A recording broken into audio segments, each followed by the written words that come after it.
देखो एक पेशेंट का ईसीजी है, जिसकी आपको लीड 3 में क्यूब दिख रहा है, एवीएफ में क्यूब दिख रहा है, लेकिन पेशेंट का कहना है मुझे कभी हार्ट अटैक नहीं आया, कभी कोई चेस्ट पेन नहीं हुआ। पेशेंट को 12 सालों से डायबिटीज है। और एक दूसरे पेशेंट का 2D इको है। पेशेंट रूटीन चेकअप में आया था, लेकिन आप देख सकते हो कि जो उसका एलईडी आर्टरी है, मतलब जो एंटीरियर वॉल है, वो हाइपोकाइनेटिक है। मतलब इधर कॉन्ट्रैक्शन अच्छे से हो रहा है, इधर कॉन्ट्रैक्शन अच्छे से नहीं हो रहा है। मतलब पेशेंट को एंटीरियर वॉल एमआई है।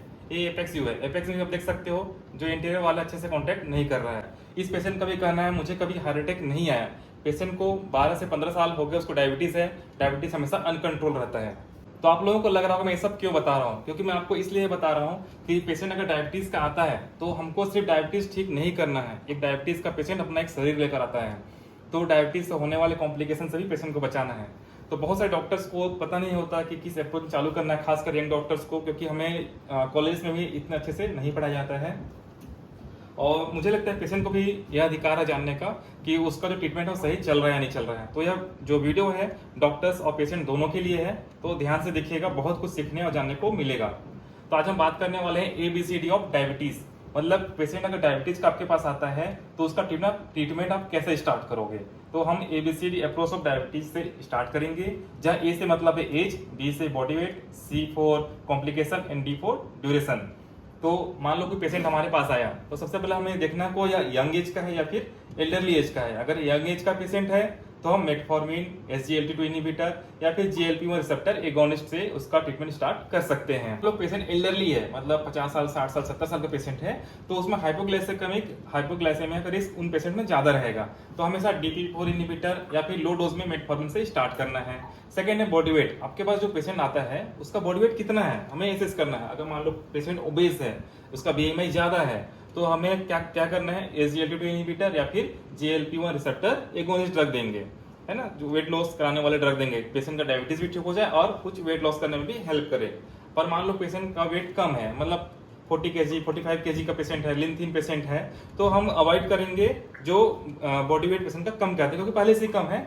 तो उनमें हम ड्रग क्या देंगे, सल्फोनिलयूरियाज ग्रुप का देंगे या फिर इंसुलिन प्रीफर कर सकते हैं ऐसे पेशेंट के लिए। फिर थर्ड आता है कॉम्प्लिकेशन। तो आपके पास डायबिटीज का पेशेंट आता है या फिर आप एक खुद डायबिटीज के पेशेंट हो, साथ में इसके अलावा आपके दूसरी बीमारियां भी हैं, मतलब मान लो एथेरोस्क्लेरोटिक कार्डियोवैस्कुलर डिसीज, मतलब हार्ट से संबंधित कुछ बीमारी है आपको, तब हम उसमें SGLT2 इनहिबिटर ड्रग देंगे या फिर GLP-1 रिसेप्टर एगोनिस्ट ड्रग देंगे।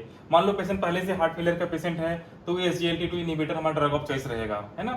मान लो पेशेंट CKD का पेशेंट है, मतलब क्रोनिक किडनी डिसीज का पेशेंट है, तो हम उसमें SGLT2 इनहिबिटर देंगे। और लीनाग्लिप्टिन, अभी जो न्यू रिसर्च हुआ था उसमें लीनाग्लिप्टिन जो है ड्रग ऑफ चॉइस होता है। ABCD अप्रोच का हमारा चौथा अप्रोच है D फॉर ड्यूरेशन। मान लो पेशेंट को 5 साल से कम समय हो रहा है डायबिटीज स्टार्ट हुए, तो हमें उसको OHA से ही ठीक करने की कोशिश करना है, मतलब ओरल हाइपोग्लाइसेमिक एजेंट से ही पेशेंट को ठीक करना है।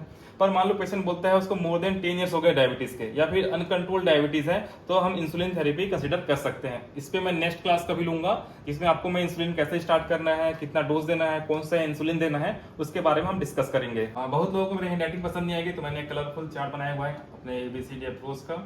और अमेरिकन डायबिटीज एसोसिएशन का 2026 का जो गाइडलाइन है, बहुत छोटा समराइज किया हुआ है। नेक्स्ट वीडियो में हम इसके बारे में बात करेंगे। बहुत लोगों ने मेरे आवाज़ से या मेरे पढ़ाने के तरीके से समझ लिए होंगे कि मैं कौन हूँ करके। इंस्टाग्राम में मेरे 20,000 से ज़्यादा फॉलोअर थे, 4 महीने में इतने फॉलोअर हो गए थे, उसके लिए बहुत बहुत थैंक यू।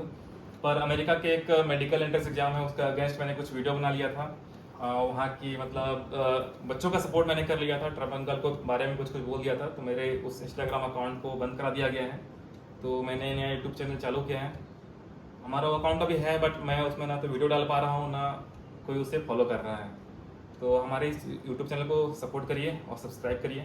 क्रांति जारी रहेगी, पर पढ़ना भी जरूरी है, तो पढ़ते रहेंगे।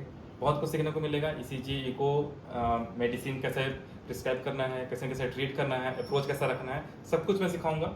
तो मुझे फॉलो करिए, मुझे यूट्यूब पर सब्सक्राइब करिए। Thank you.